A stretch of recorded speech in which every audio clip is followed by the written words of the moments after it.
The city glittered below like a spilled jewel box. 60 floors up, the air itself seemed expensive, smelling of imported flowers, expensive perfume, and the faint, clean scent of money. This was the penthouse of Lionel Vance, and tonight it hummed with a low, polished murmur of success. Lionel stood near a wall of glass, a crystal tumbler of amber whiskey in his hand. He wasn't a tall man, but he carried himself like he owned the space around him, which, in fact, he did. He'd built his fortune from nothing, a story he loved to hint at, but never fully told. His charity galas were legendary, less about the cause and more about the statement. Tonight's cause was the future of the arts. The guests were a mix of Society Pages regulars, sleek gallery owners, and a few carefully chosen working artists who looked mildly uncomfortable in their rented tuxedos. The key is measurable impact, Lionel was saying to a small, captivated circle. We don't just write checks. We invest in cultural capital. He took a slow sip, his eyes scanning the room. He saw nods, impressed smiles. He saw the beautiful people admiring his view, his art, his power. It was a good feeling. Across the vast, open-plan room, tucked into an alcove behind a towering, sculptural potted tree, sat the piano. It was a baby grand, elegant in shape, but clearly an afterthought. A forgotten prop. A thin layer of dust dulled its black lacquer, and a single empty crystal vase sat on its closed lid. It was a ghost at the feast. In the warm, bustling kitchen. A different world existed. Servers in crisp white shirts moved with the tense grace of soldiers, balancing silver trays laden with delicate bites. Among them was a young woman, her dark hair pinned back neatly. She was focused on arranging miniature desserts, her brow slightly furrowed. The service door from the staff hallway swung open quietly. An old man stood there. He didn't look like he belonged in the kitchen or the gala. He wore a heavy, old-fashioned coat that was worn soft at the cuffs and collar, but clean. His face was a map of gentle wrinkles, and his eyes, a pale watery blue, held a quiet stillness that seemed out of place amidst the hurry. He didn't move to take food. Instead, his gaze drifted past the stainless steel and the busy staff, searching until it found the narrow view of the main room. It landed on the piano in the corner. A change came over his face. Not a smile, but a softening, a focus. It was the look of someone seeing an old friend in a crowd of strangers. He stepped fully into the kitchen and approached the young server. He moved slowly, with a slight stiffness. She looked up, startled. "Excuse me, miss," he said. His voice was soft, a little raspy, but clear. It had a gentle politeness that felt from another time. I was wondering." She waited, a miniature chocolate tart poised in her hand. He gestured slightly with his head toward the main room. "That piano. It looks like it hasn't been played in a while." He paused, as if gathering courage. "Would it be possible? Could I play it? Just for a little while?" He met her eyes, and there was no guile in them, only a humble, deep-seated need. "I could play for a meal." "Can I play for food?" The request was so absurd, so utterly out of sync with the million-dollar view and the diamond earrings, that the young server just blinked. She wasn't unkind. She saw his worn coat, his careful posture. She heard the simple, stark need in his question. He wasn't begging for money. He was offering a trade. His skill, whatever it was, for basic sustenance.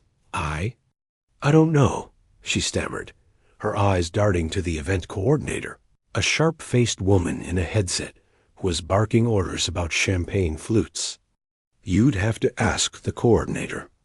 But I don't think—" The old man just nodded, understanding the refusal before it was fully formed. He gave her a small, grateful nod for listening and began to move, with that same slow determination, toward the coordinator. The coordinator, Anita was solving a crisis involving vegan canapes. When the old man appeared at her elbow and repeated his question, her reaction was pure, unadulterated annoyance. "Play the piano? Sir, this is a private event. A fundraiser. We have a string quartet for music." She looked him up and down, not with malice, but with the brisk efficiency of someone guarding a mortar. "The kitchen can maybe spare a plate later if there's left over. Wait outside the service entrance." But the old man didn't leave. He stood his ground, a gentle but immovable object. "It would only be one piece," he said, his eyes drifting back to the dusty piano. "It sounds lonely."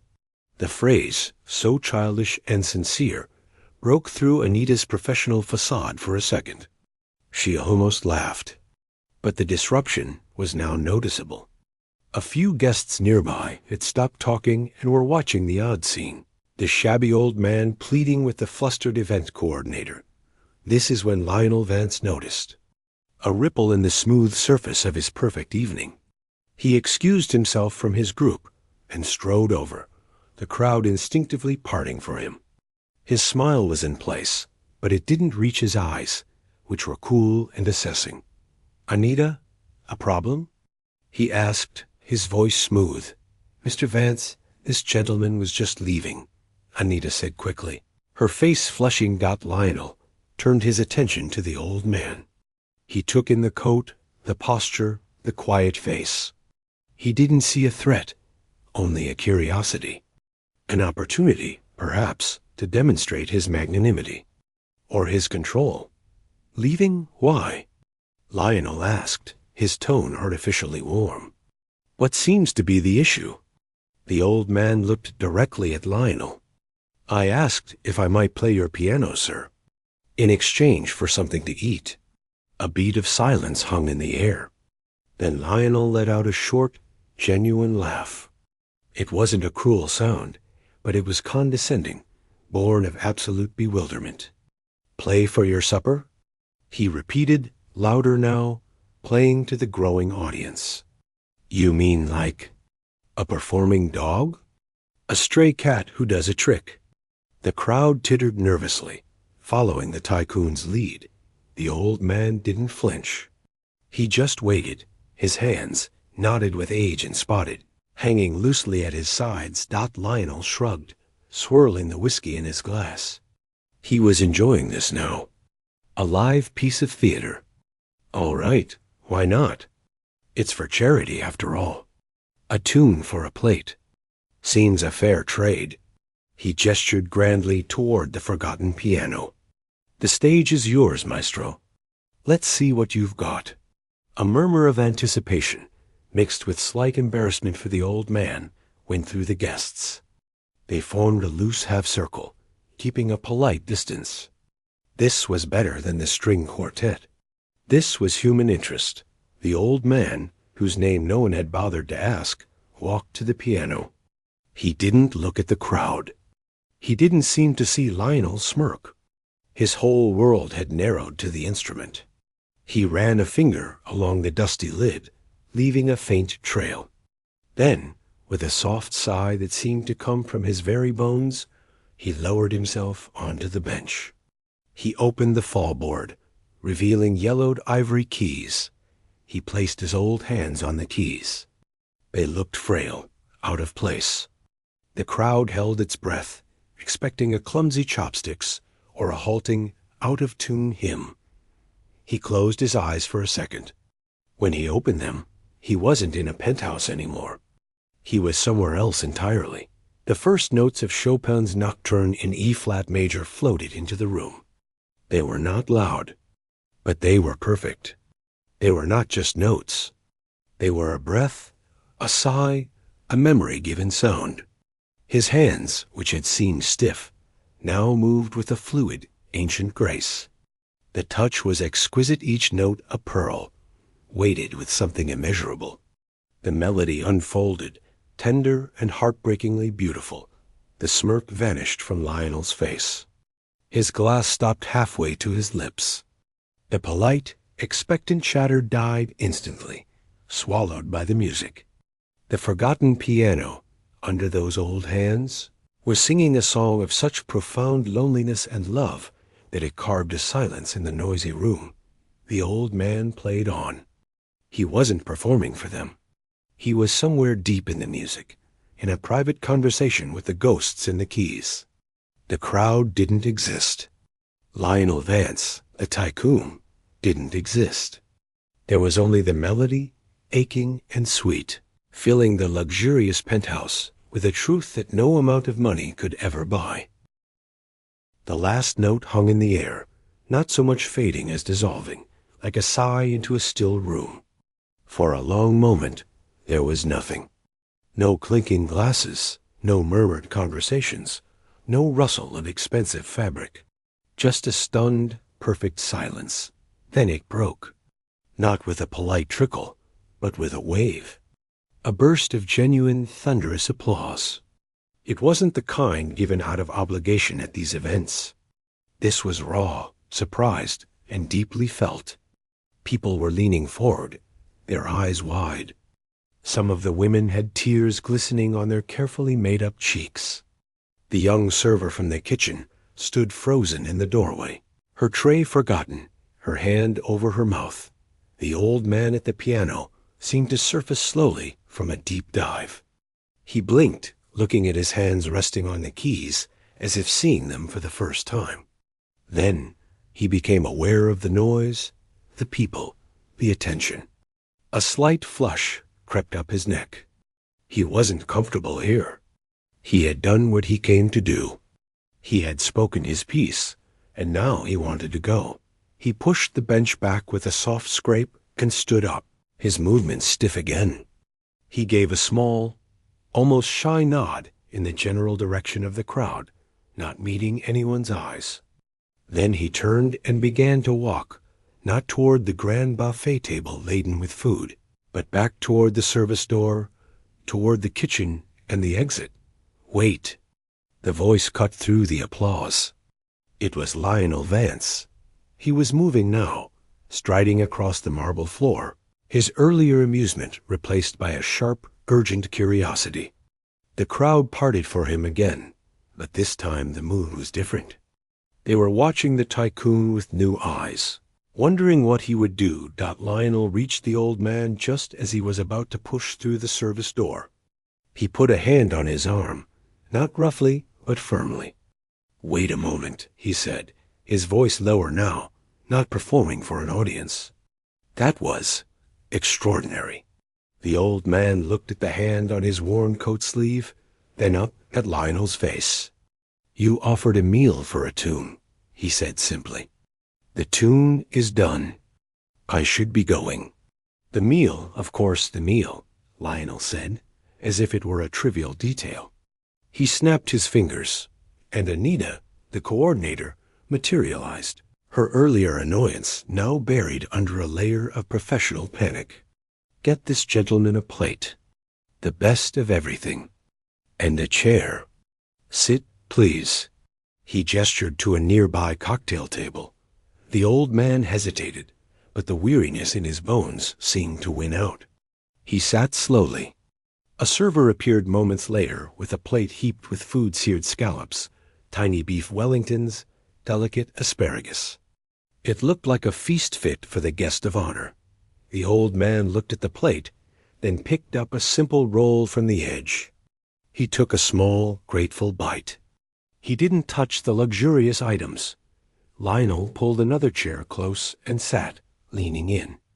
The party around them had resumed, but it was a hushed, buzzing thing. Everyone was watching, trying to listen without appearing to. "Who are you?" Lionel asked, point blank. The billionaire was used to getting direct answers. "Just an old man who was hungry," the old man replied, taking another bite of the bread. "That's not an answer," Lionel said, a hint of his old impatience returning. "That wasn't just an old man playing. That was a master. I've heard the best in concert halls." "I know what I heard?" He studied the man's face, the quiet dignity, the hands that now looked fragile again, resting on the table. "You have a name." The old man was silent for a long time, chewing slowly. He seemed to be having an internal debate. Finally, he swallowed and said, "My name is of no consequence to you, sir. The music was the thing. You heard it. That's enough." "It's not enough," Lionel insisted. He felt a strange excitement brewing. This wasn't just a curiosity anymore. It was a puzzle, and Lionel Vance hated puzzles he couldn't solve. More than that, he sensed value. Hidden, dusty, forgotten value. And if there was one thing he was good at, it was finding value and making it work for him. "Where did you learn to play like that?" "A long time ago," the old man said, his gaze drifting away, looking through the wall of glass at the city lights. "In another life. Did you perform? Professionally?" The old man's eyes flickered with something, a deep, old pain, quickly shuddered. "Once, a lifetime ago." He pushed the now empty plate away, the fancy food untouched. "Thank you for the bread." It was more than enough. He started to rise again, but Lionel's mind was racing, clicking pieces into place. A prodigy. A vanished talent. This was a story. A hell of a story. And stories, in Lionel's world, had currency. "Stay," Lionel said, and it was less a request and more a command wrapped in a friendly tone. "The evening is young. Play something else. Name your price. Not just a meal. Real compensation." The old man shook his head, a sad, final gesture. "The music isn't for sale." "Not like that." "It was?" "A moment. A trade. It's done." He looked directly at Lionel, and for the first time, the billionaire felt seen, truly seen, by those pale blue eyes. Not as a powerful man, but as a noisy distraction. "You have your party. Your people. Your measured impact. I have my silence. They are different things." He turned, and this time, Lionel didn't stop him. He watched the old man walk through the service door and disappear into the humming kitchen. The party swirled around Lionel, but he was an island. He stood there, by the empty chair and the full plate of fancy food, staring at the dusty piano. The memory of the music was still vibrating in his bones. It had been more than skill. It had been a soul, poured out right here in his sterile, perfect penthouse. And it had walked out with a half-eaten bread roll. Anita approached cautiously. "Sir, should I have someone see him out? Get his information?" Lionel didn't look at her. His eyes were fixed on the piano bench. "No," he said quietly. Then, the gears in his mind, the ones that built empires, began to turn. "But I want you to find him. I don't care what it takes.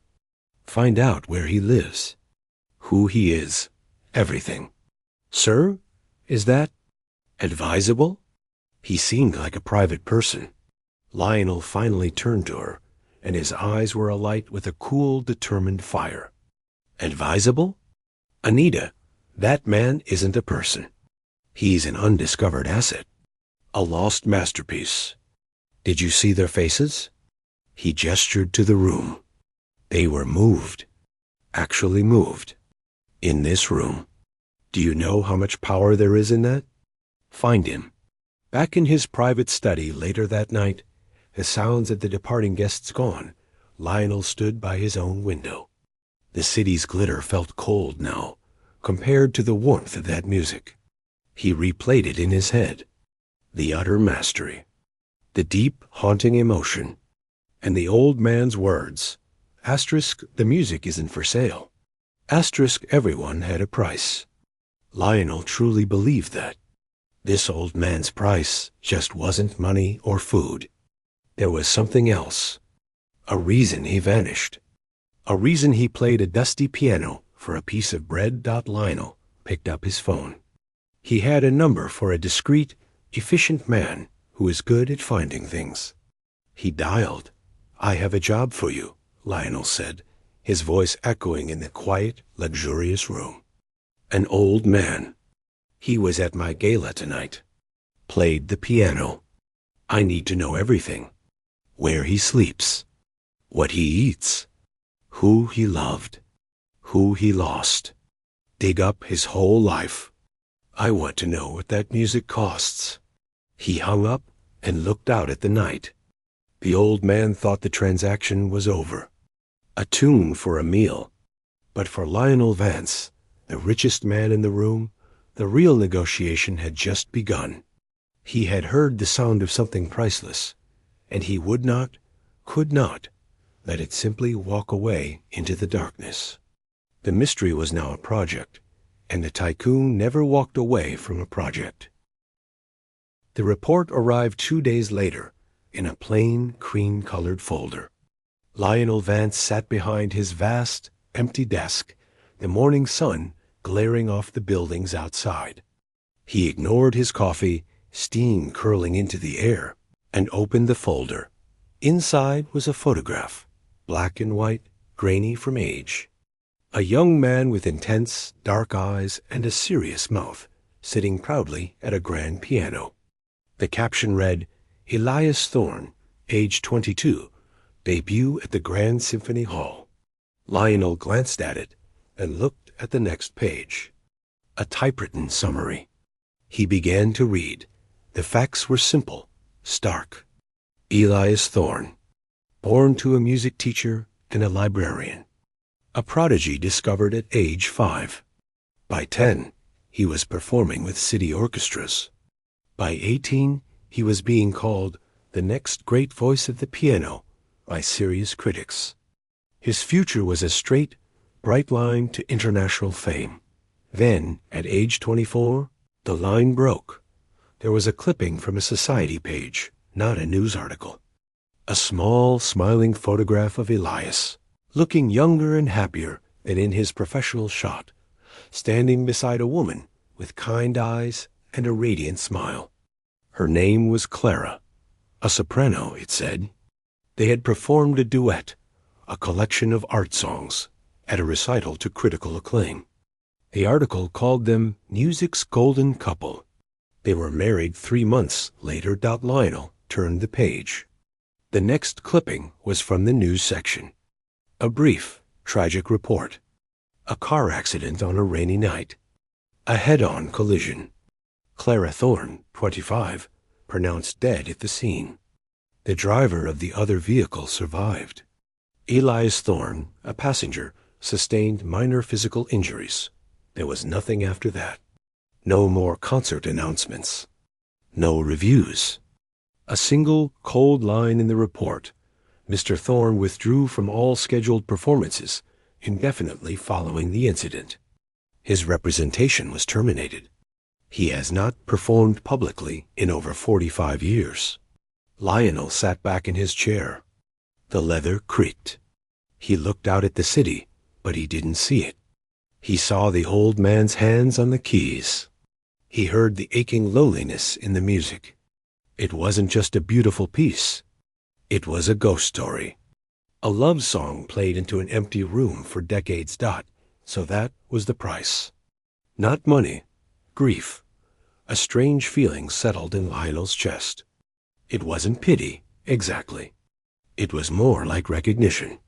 He understood a trade, a sacrifice. Elias had traded his entire brilliant future for his grief. He had buried his talent in the same grave as his wife. The man who played for food wasn't poor. He was in mourning. And yet he had played. In Lionel's penthouse, he had played again. That had to mean something. A crack in the wall. Lionel made a decision. He wouldn't send an assistant. He would go himself. This wasn't a business merger. It was an excavation. The address in the file led to a part of the city the morning sun didn't seem to reach as warmly.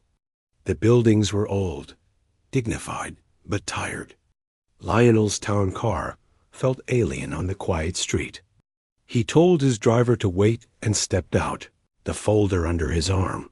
The apartment was on the 3rd floor of a brick walk-up. The air in the hallway smelled of old wood and cooked cabbage. Lionel knocked on the door, the sound loud in the quiet. After a moment, the door opened a few inches, held by a chain. One pale blue eye looked out. It widened in recognition, then clouded with suspicion. "Mr. Vance." The old man's voice was flat. "You are far from your tower." "I wanted to talk," Lionel said. He held up the folder. "I know who you are, Elias." A long pause. The door closed, the chain rattled, and then it opened fully. Elias Thorne stood there in slippers and a simple cardigan over a collared shirt. He looked smaller here, in his own space, but no less contained. He turned and walked into the apartment without a word. Leaving the door open, Lionel stepped inside and closed the door behind him. The apartment was one room, really, with a small kitchenette and a separate bathroom. It was clean, painfully neat, but frozen in time. The furniture was from another era, but it was the walls that told the story. They were covered in sheet music. Not framed, just pinned up, taped, covering the faded wallpaper. Pages and pages of handwritten notes, complex compositions. In the center of the main wall was a small, simple wooden shelf. On it sat a single photograph in a tarnished silver frame. The same picture from the society page. Elias and Clara, young and smiling, forever looking out at a future that never came. Elias had settled in a worn armchair by the window. He didn't offer Lionel a seat. "You had me followed," he said. "It wasn't a question. I wanted to understand," Lionel said, remaining standing. He placed the folder on a small, cluttered table. "I heard what you played. I needed to know where it came from." "It came from a place you cannot buy a ticket to," Elias said, his gaze drifting to the photograph on the shelf. "Maybe not," Lionel agreed.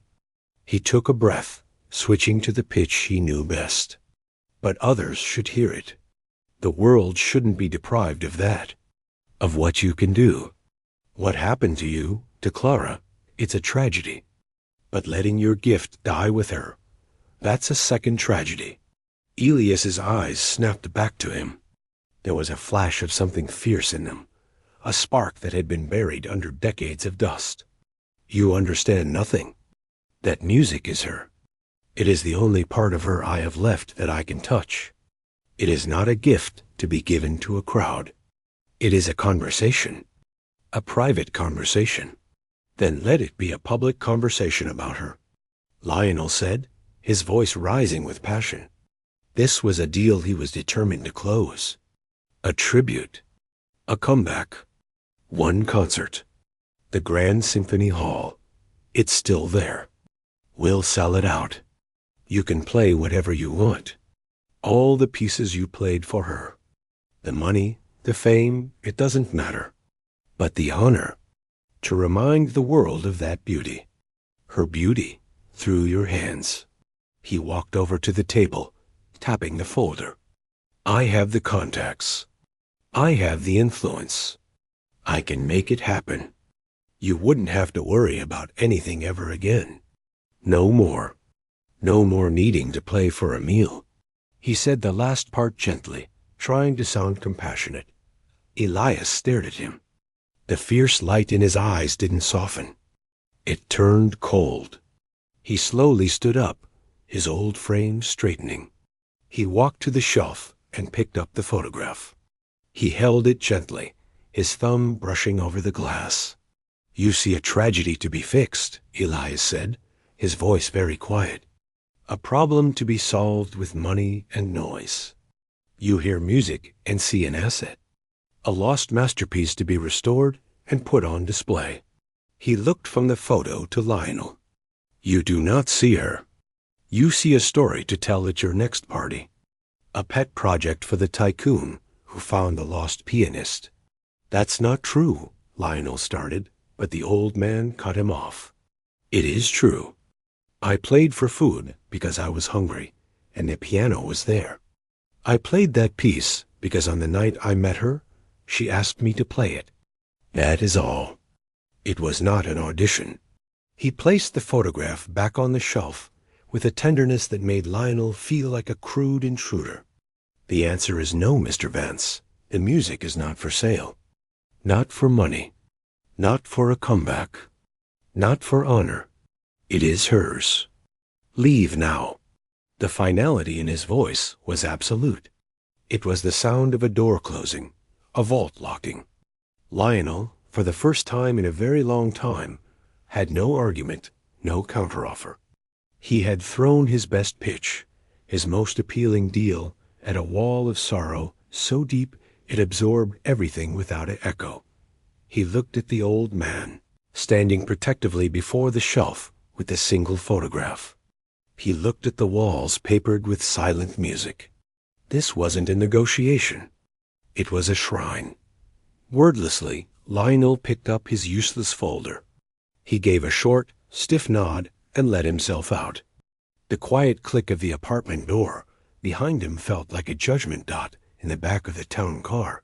Heading back to his glittering world, Lionel felt a strange hollowness.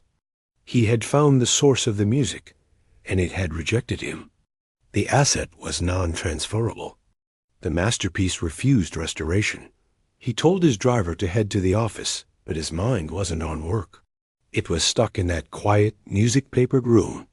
He kept seeing the old man's hand brushing the photograph, not with desperate sadness, but with a quiet, enduring love. A love that had chosen silence over applause. Lionel had built an empire on getting what he wanted. But for the first time, he wondered if what he wanted was the wrong thing entirely. The mystery was solved, but he felt further from the music than ever. The ghost in the song had a name, and she was guarding the door. The hollow feeling didn't leave Lionel.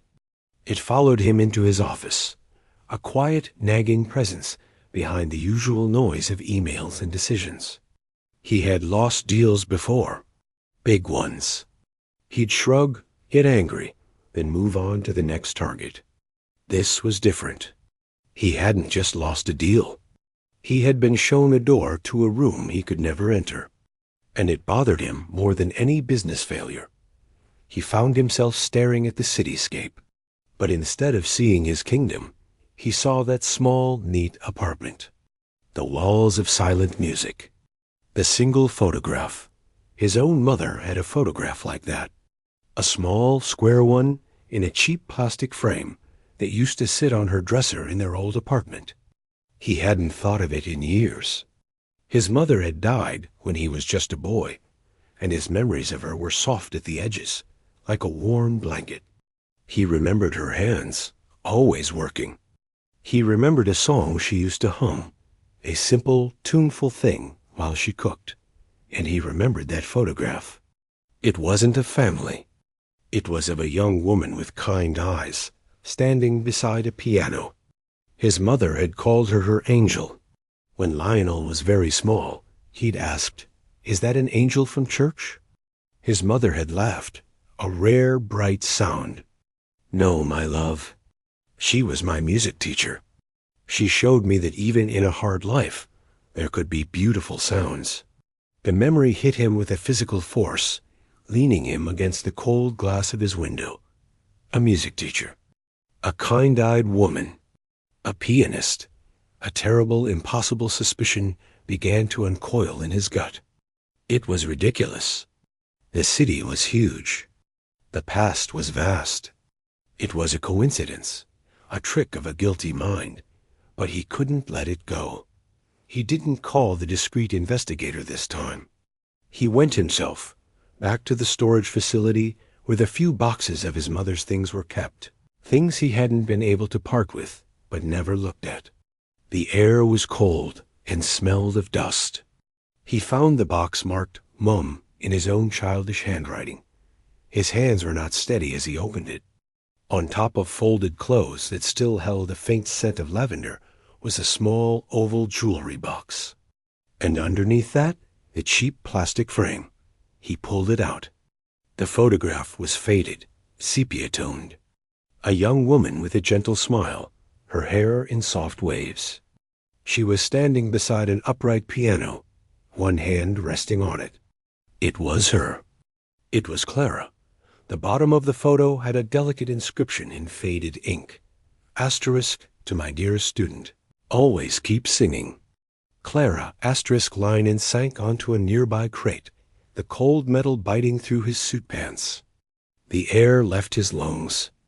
The noisy, bustling city outside the storage unit ceased to exist.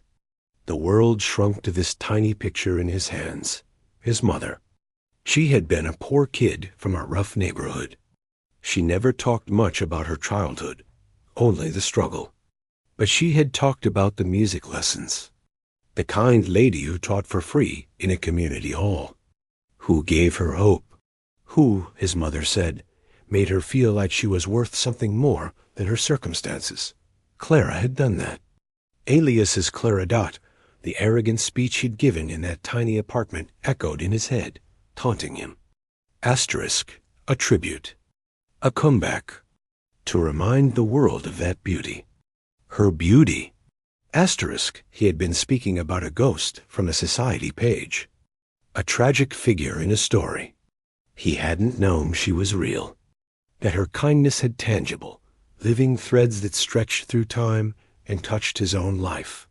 His mother's resilience, her insistence that he get an education, her gentle hummed songs, all of it, was indirectly watered by the love of the woman whose loss had silenced the piano. Elias was right. He had understood nothing. He had tried to buy the music, to package the grief. He had seen a hidden asset. But the music was never the asset. Clara was. Her legacy wasn't in concert halls. It was in quiet, forgotten places. In a poor child who learned to sing. In that child's son who had fought his way to the top, driven by a hunger born from the poverty she had tried to alleviate. He sat there for a long time, the photograph held carefully in his hands. The Tycoon felt very small. All his money, his power, his measured impact, it felt like a loud, shiny shell around a hollow center. Elias, in his silent, dusty apartment, was richer than he could ever be. He guarded the source. Lionel had just been skimming the surface effects. He placed the photograph back in the box with a new, almost reverent care. He closed the lid and drove back to his tower. But he was a different man in the car. This time, he didn't go to the old apartment building with a deal. He went with a truth. He went with the photograph. He knocked on the door again. It was late afternoon, and the hallway was dim. Elias opened the door. No chain this time. He looked tired, resigned, as if expecting another round of persuasion. He said nothing, just stepped back to let Lionel in. Lionel entered, but didn't move far from the door. He didn't have the right to intrude anymore. He held out the plastic frame. "I found this," he said, his voice rough. "Among my mother's things." Elias took the frame. His hands, which had moved over the piano keys with such surety, trembled slightly. He looked at the picture. His breath caught a small, sharp sound in the quiet room. His thumb, just as it had on his own silver frame, went to the glass, tracing the image of his wife's face. "Your mother?" Elias whispered, his eyes not leaving the photo. "She was a girl. In the projects, you wouldn't have known her. But Clara did." Lionel's words came out in a quiet rush. "She was her music student. She taught her for free. My mother. She talked about her angel, the woman who gave her songs. She kept this picture until she died." Elias finally looked up. The weariness in his eyes was still there, but it was mixed with a deep, shimmering wonder. A connection, long severed, had just sent a signal across the decades. "She loved teaching those children," Elias said, his voice thick. "She said the music in the grand halls was beautiful, but the music in those little rooms, that was necessary. That was changing lives." He looked back at the photograph of the young, smiling Clara. "I had forgotten that part. I was so wrapped in my own loss. I buried all of her." "You didn't bury it," Lionel said softly. He gestured to the walls of sheet music. You just kept it safe. For her, but her work. It went on without you knowing. It went into my mother. And my mother's fight went into me. He took a step further into the room, his posture open, no longer a negotiator. I came here before with an offer. It was the wrong offer. I'm not here to buy your music, Elias. I'm here because I owe her a debt. And I think maybe you do too. Elias looked at him, waiting, the old photograph held tightly to his chest. She believed in sharing music, in making it necessary. Not locked away, not even in a beautiful, private shrine. Lionel looked around the room. What if we honored that? Not the tragedy, not the lost genius, but her work, her belief. Elias was silent for a long moment. He walked slowly to the shelf and placed the plastic frame beside the silver one. Two images of the same smiling woman, separated by time, now reunited. What are you suggesting? Elias asked, his back to Lionel. No concert hall, Lionel said. No comeback tour. Instead, a foundation. In her name. And in yours. To do what she did. Give music lessons, instruments, a place to play. To kids who can't afford it. In neighborhoods like the one my mother grew up in. He saw Elias's shoulders tense. You would fund this? Completely. It's the least I can do. It's what she would have wanted her legacy to be. Not a single sad story, but thousands of new ones. Elias turned around. His eyes were bright with unshed tears. And my part? What do you want from me? To be a figurehead? To play at fundraisers in your penthouse? No, Lionel said firmly. I want you to teach. When you feel like it. Whatever you want to share. Not how to play the notes, but how to feel them. What they can mean. You could just sit in a room with a piano. And if a child walks by and asks, "Can I play for fun?" You could say yes. The ghost of a smile, the first Lionel had ever seen, touched the old man's lips. It was a painful, beautiful thing. He looked from Lionel to the photographs of his wife. She would have liked that, he said, his voice barely audible. She really would have. 6 months later, the old community center in the heart of the city's forgotten neighborhood didn't look like much from the outside. The brick was still worn, the playground beside it still simple. But the noise coming from it was new, that it wasn't the quiet, desperate sound of the street. It was the beautiful, chaotic noise of creation. The hesitant scales of a violin from one room. The steady beat of a drum pad from another. The joyful, off-key chorus of a dozen children's voices singing a folk song.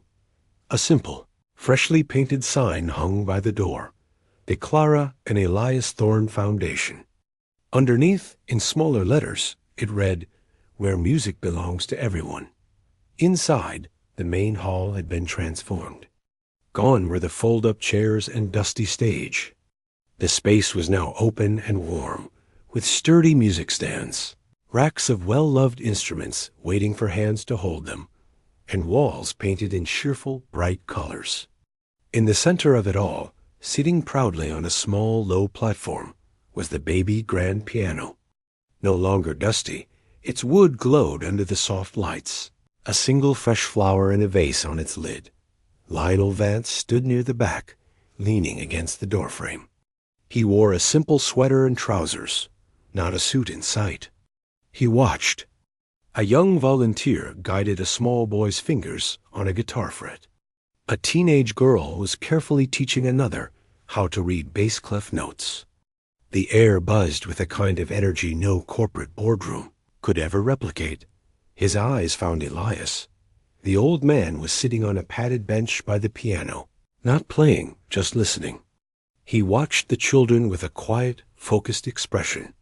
The deep lines on his face seemed softer here, as if they were finally at rest. A girl of about 8, with bright eyes and 2 long braids, broke away from a singing group and wandered over. She stared at the piano, then at Elias. She pointed a small finger. "Do you know how to play that?" Elias turned his head slowly. He looked at the girl, then at the piano. "A little," he said, his voice a gentle rasp. "Can you play something?" She asked, climbing onto the bench beside him without waiting for an answer. "My grandma listens to piano on the radio sometimes. It sounds like rain." Elias didn't speak. He just nodded. He shifted on the bench, his old bones protesting softly. He lifted the fallboard. He didn't close his eyes or go to some faraway place. He looked at the girl, then at the keys. He placed his hands down and began to play Dot. It wasn't Chopin. It wasn't a grand, heartbreaking masterpiece. It was a simple, sweet melody, something light and playful that danced like sunlight on puddles. He improvised, weaving in little running notes that did, indeed, sound like pattering rain. The girl's mouth fell open in delight. Across the room, Lionel felt a lump form in his throat. This was it. This was the music, not as a ghost, but as a living, breathing thing. It wasn't locked in grief anymore. It was speaking to a child about rain. When Elias finished, the girl clapped her hands. "Can I try?" Elias slid off the bench. "Of course." She plunked a few random keys, a loud, joyful noise. Elias didn't wince. He pointed to one key. "That's a C. It's like home. Everything starts from there." He showed her how to find 3 notes together to make a chord. The sound was rich and full. The girl beamed as if she'd discovered a secret. Lionel pushed himself off the doorframe and walked over. He sat on the bench on the other side of the girl. "She's a natural," Lionel said. Elias looked at him. "They all are, if you listen." The girl, bored with the adults, hopped down and ran back to her friends, leaving the 2 men by the piano. "You are right," Elias said after a moment, his hand resting on the smooth wood of the piano side. "She would have liked this. The noise, the mess, the life of it." "It was your idea to put the piano in the middle," Lionel said. "Not on a stage. A stage is for performing," Elias said softly, watching a boy tentatively hit a cymbal in the percussion corner and then grin at the sound. "This is for sharing. There's a difference." Lionel understood the difference now. He had spent his life on stages of his own making, performing success. This simple, noisy room felt more real than any of his penthouse parties ever had. "Do you miss it?" Lionel asked quietly. "The silence of your apartment? The way it was just for you?" Elias thought for a long time. He looked around the room at the photographs of Clara that now hung on the wall, smiling down at the children, beside a new photo of his young self at the piano. He looked at the living, breathing result of her kindness. That silence was full of her absence, he said finally. "This noise, it's full of her presence. I was keeping her in a tune. You," he said, turning to Lionel, "helped me find a way to let her out." He didn't say thank you. He didn't need to. The words hung in the air, more meaningful than any contract. Later, as the afternoon light began to fade and parents started to arrive, the hall slowly emptied. The volunteers began tidying up. Lionel and Elias were alone by the piano once more. "Will you play?" Lionel asked. Not for food, not for an audience, just because it's here. Elias sat down. Lionel took a seat in a nearby chair, turning it to face him. For a moment, Elias just let his fingers rest on the keys. Then he began to play. It was the same Chopin nocturne from the gala, the same notes that had once filled a penthouse with stunned silence. But it was not the same piece. The aching loneliness was still there, a deep blue thread in the music. But now, woven through it, were other threads. A gentle warmth, a memory of a smile, a hint of the playful rain melody he'd played for the little girl. The music was no longer just a portrait of loss. It was a story of love, of tragedy, of long silence, and now of a fragile, beautiful rediscovery. He played it for Clara. He played it for the students she never met. He played it for the man who had been a boy inspired by her. He played it for himself, finally at peace. When the last note faded, the room was quiet again, but it was a different kind of quiet. A comfortable, full quiet. The quiet of a day's good work done. Elias stood up and carefully closed the piano lid. He patted it once, a familiar gesture. "I think I'll walk home today," he said. "The air is nice." "I'll walk with you," Lionel said. They left the community center together, stepping out into the cool evening. They walked slowly, in no hurry, two men from different worlds who had met in a place of hunger and found a different kind of nourishment. They didn't talk much. The music had said enough. Ahead of them, the city towers of Lionel's world glittered, but they were just lights in the distance now. Here on the ground, in the streets that Clara had once walked, the legacy felt real. It was in the echo of a child's laugh from the center, in the weight of the old man's step beside him, in the simple, profound understanding that some things like love, like music, like a second chance, were beyond price. The old man had asked to play for food, and in the end, he had fed them all.